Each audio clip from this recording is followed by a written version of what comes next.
Hello बच्चा लोग, कैसा है? सब बढ़िया। Welcome to my channel Physics Bazaar. पुराने वाले वीडियो में यार मैंने तुमको एक क्वेश्चन से बताया था, उसको ऐसे मुखाग्र ही बताया था, ठीक है। उसमें मैंने क्या किया था, छत्तीसगढ़ की दो बच्ची, कौन, रीता और गीता, वो दो आपस में कंचा खेल रहे थे, जिसको छत्तीसगढ़ी में गोटी बोलते हैं, ठीक।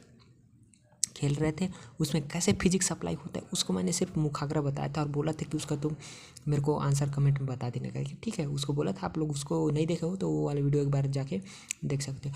आज की इस वीडियो में मैंने तुमको इंटीग्रल कैलकुलस के बारे में जस्ट एक इंट्रोडक्शन दूंगा कि ये बेसिकली होता क्या चीज़ है। इसको पढ़ने से पहले जान तो ले भाई कि होता क्या चीज़ है, पढ़ क्यों रहे हैं, पढ़ने का क्या मतलब है, नहीं पढ़ेंगे तो क्या होगा, पढ़ लिए तो क्या होगा, ये सब चीज़ों के बारे में बता रहा हूँ, ठीक है। तो ठीक है, स्टार्ट करते हैं। देखो, रुको दो, देखो दरअसल क्या है ना बाबू, इंटीग्रल का मतलब तुमको क्या समझ आ रहा है?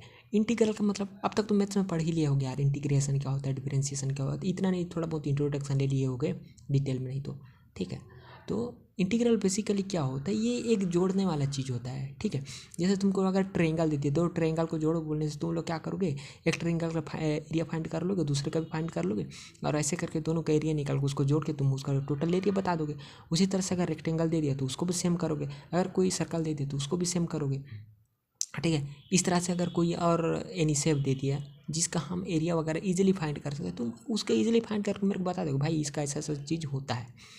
लेकिन अगर मैं तुमको बोलूँ एक अजीब सा शेप है, ठीक है, अजीब सा, जो दुनिया में कहीं एग्जिस्ट, हर जगह एग्जिस्ट करता है, लेकिन हम जब पढ़ते हैं तो उसके बारे में उतना ज़्यादा डिस्कशन नहीं कर पाते, लेकिन इम्पोर्टेंट भी बहुत ज़्यादा है। जैसे कि यहाँ है, जैसे PABQ, ये कुछ शेप है, ठीक है। इसका तुमको एरिया बताना है। एरिया क्यों बताना है? क्योंकि हमको ये मतलब एरिया इसका ज़रूरत है, इसलिए हमको ये इसका एरिया चाहिए। ज़रूरत क्यों, वो तो भाई रिक्वायरमेंट के हिसाब से है, डिसाइडेड है कि क्यों चाहिए, है ना। तो अलग अलग चीज़, अब ऐसा भी नहीं है ना कि तुम इसको छोड़ सकते हो। भाई तुम आज ये चीज़ छोड़ रहे हो, कल एक दो और छोड़े, ज़िंदगी में कितना ही चीज़ों को तुम लेफ्ट करते जाओगे, कितना ही चीज़ को छोड़ते जाओगे, कभी ना कभी तो इन सब से तुम्हारा पाला पड़ना ही है। तो क्यों ना तुम इससे अच्छा है इसको सीख लो कि इसको सॉल्व कैसे किया जाता है।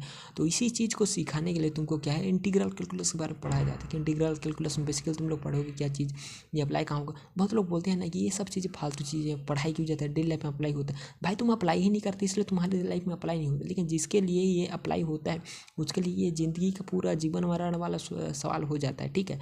तो ये नहीं बोल सकते। तो बेसिकली यही चीज़ के लिए इंटीग्रल कैलकुलस किया जाता है कि कोई अनडिफाइंड जो शेप है, ठीक है, जो शेप का डिफिनीशन डिफाइंड ही नहीं है, उस शेप का आप एरिया कैसे निकालोगे, उस शेप के बारे में आप जानोगे कैसे, इसी चीज़ को फाइंड करने के लिए इंटीग्रल कैलकुलस किया जाता है। ऐसा नहीं है कि अनडिफाइंड के लिए ही किया जाता है, डिफाइंड के लिए भी वैलिड होता है, लेकिन